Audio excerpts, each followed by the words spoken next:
జిల్లా ఇన్ఛార్జ్ పొంగిరెడ్డి శ్రీధర గారికి, పార్లమెంట్ ఎన్నికల పరిశీలకులు తుమ్మల నాగేశ్వరరావు గారికి, మనందరి అభిమాన నాయకురాలు సీతక్క గారికి, నా తోటి శాసనసభ్యులకు, వేదికపై ఉన్న పెద్దలందరికీ, కష్టకాలంలో కాంగ్రెస్ కండువను దింపకుండా భుజాలు కాయలు కాసేలాగా కష్టపడి జిల్లాలోనే రాష్ట్ర చరిత్రలోనే అత్యధిక మెజారిటీ మహబూబాబాద్, ఇల్లందు, తుంగతుర్తి, పాలేరు, ఖమ్మం, డోర్నకల్ మెజారిటీ ఇచ్చిన మా అభిమాన కాంగ్రెస్ పార్టీ కుటుంబ సభ్యులందరికీ, పాత్రికేయ సోదరులకు, భద్రతా సిబ్బంది వారికి అందరికీ పేరు పేరు నమస్కారం తెలియజేస్తాము.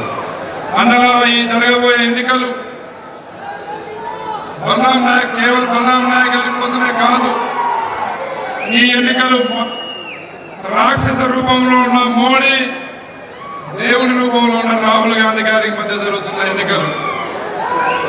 గత పురాణాల్లో కూడా ప్రతి యుగంలో ఇద్దరు రాక్షసులు పుడతారు, రావణ కుంభకర్ణులాగా.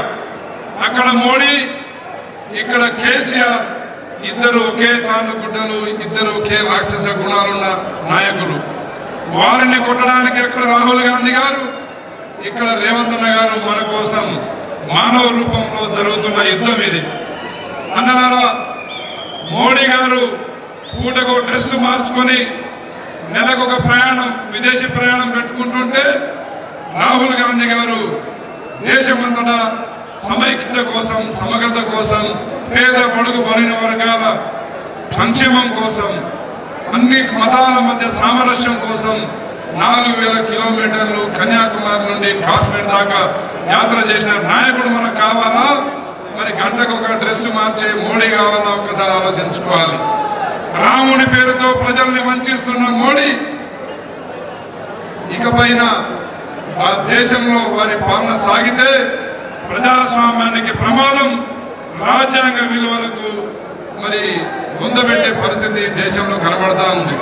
కాబట్టి అన్నారా, ఈ కురుక్షేత్రాన్ని బలరాం, ఇక్కడ భద్రాద్రి రాముడైతే ఈ మహబూబాబాద్ మన బలరాముడు అనే విషయం మర్చిపోవద్దని చెప్పి తెలియజేస్తా ఉన్నా. బలరాం నాయక్ గారు గతంలో కేంద్ర మంత్రిగా ఉన్నప్పుడు అక్కడ ఢిల్లీ, ఈ పేద ప్రజలందరూ ఢిల్లీ చూసారంటే కేవలం బలరాం నాయక్ గారు ఎంపీ ఉన్నప్పుడే. ఎవరైనా ఢిల్లీ ప్రయాణం కట్టగలిగారంటే బలరాం నాయక్ గారు ఎంపీగా, మంత్రిగా ఉన్నప్పుడే. మళ్ళీ మన ప్రేమగల నాయకుడు మనందరికీ ఆపదలో ఆదుకునే ప్రేమతో మాట్లాడే బలరాం నాయక్ గారిని 3 లక్షల మెజార్టీతో తగ్గకుండా గెలిపించుకుందామా లేదా? గెలిపిద్దామా? అన్నదాల గట్టిగా చెప్పాలి, మోడీకి వినబడాలి. గెలిపిద్దామా? జై కాంగ్రెస్! రేవంత్ రెడ్డి గారి నాయకత్వం, సోనియా గాంధీ గారి నాయకత్వం, రాహుల్ గాంధీ గారి నాయకత్వం. థ్యాంక్ యూ అన్నారు.